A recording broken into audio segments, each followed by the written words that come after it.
Today we're spending the night in one of the most popular destinations in the whole world. Let me go out and show you where we are.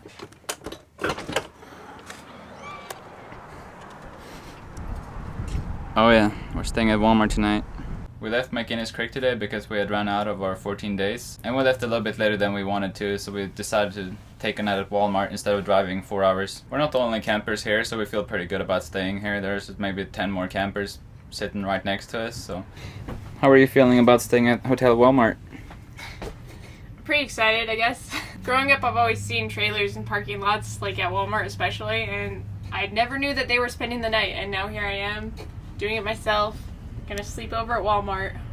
Well, do you like your view so far? Yeah, I mean, Panda in the background doesn't get any better than that. It's a big milestone in our full time to stay at night at Walmart. Oh yeah, for sure. I've been wanting to do this since we started, but we've just never had a reason to until now. What a goal. So why are you full-timing? Well, I just want to sit in the parking lot of Walmart and look at people. I think that is what people do. Now I think we should go get some Panda Express. Yeah, the one good thing about camping at Walmart is that you're close to a lot of restaurants usually. Yeah, we've got like an ice cream place right there, Panda, even a Target across the street.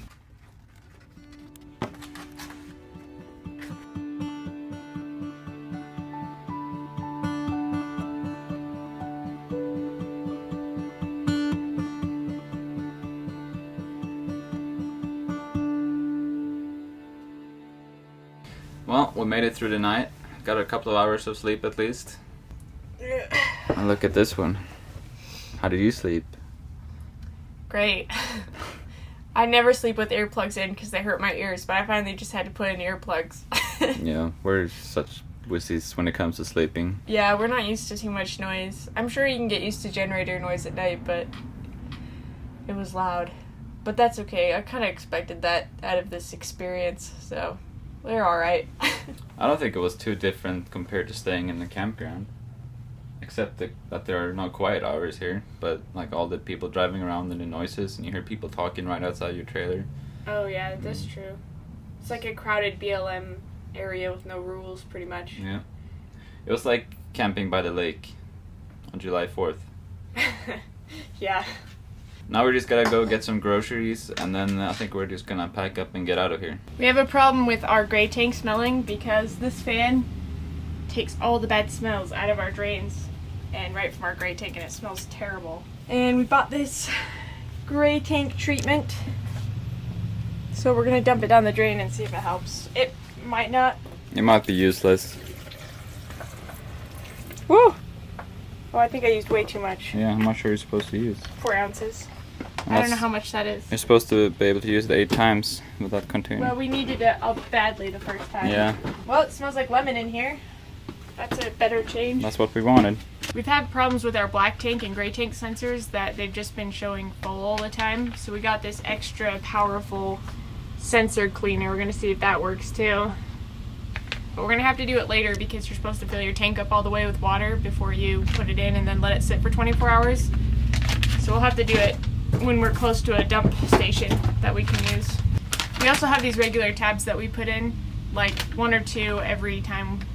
Like we put in one right after we dump, and sometimes we'll put in a second one like 2 or 3 days before we go dump our trailer, just to help everything break down and dissolve better. There we go. The problem with our tank sensors is a pretty common problem, based on what I've read. And that is that all the sensors think that the black tank is full, thinks that the gray is 2/3 full. The fresh one works fine because it's just clean water, but I really want this black one and the gray one to work better.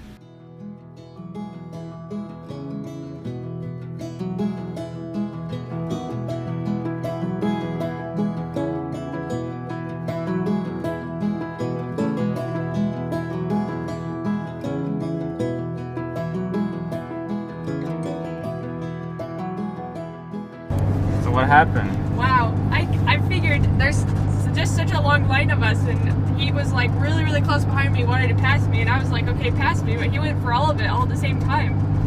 And yeah, cars started coming up. That was crazy. I'm glad we're all the way back here, and we're not one of the campers up there.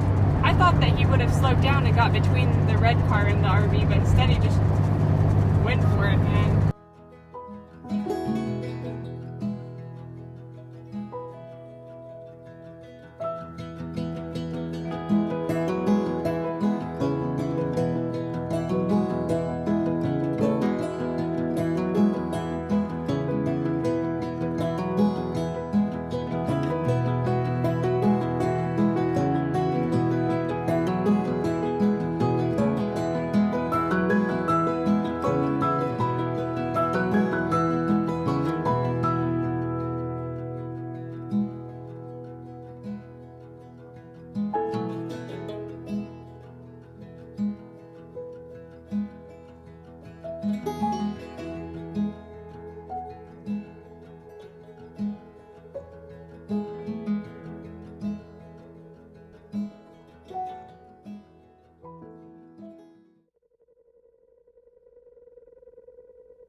We finally made it back to Idaho, which is great because now we can fish.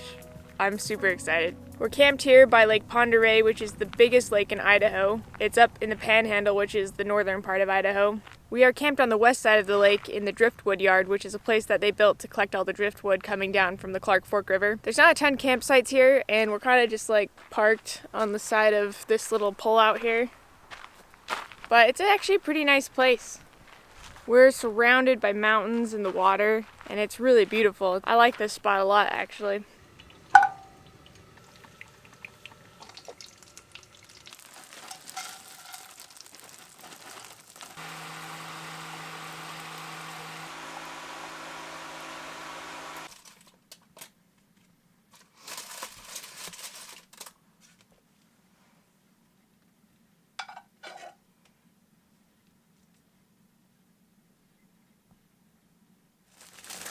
So what are we doing today? Today we are going on a hike, and I think it's gonna be one of the hardest hikes I've ever done. Maybe one of the harder ones you've done as well. Oh yeah, definitely. It's called Scotchman Peak, and it's supposed to be like a 10-mile hike in total, but it's a really high climb. It's like 4,000 feet elevation gain. It's gonna be hard, but it's gonna be really fun because we haven't hiked for a couple of weeks now. So I'm taking care of the most important part of the hike, and that is the treat that you get when you reach the top. That may sound like you're gonna give me a little treat when we get up there. I hope we can make it to the top, because I read that some people can't make it because there's a bunch of mountain goats up there that like block the road, and you don't want to mess with those. I read this review that a mountain goat was trying to lick this guy because he was really sweaty, so they wanted the salt on his arms. So I would love it if that happened to me. I would just be so happy. That would be a new experience on a hike for sure. I think that's the peak we're going to right there in the middle. I'm not sure, but I think so. At least there's not going to be any clouds today. Yesterday that peak was full of clouds, so you wouldn't have been able to see anything. Let's see if we can find this place. I read that one of the hardest things about this trail is finding the actual trailhead. So. Well, we got some really clear instructions from some people, so I think we can do it.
We made it to the top of Scotchman's Peak.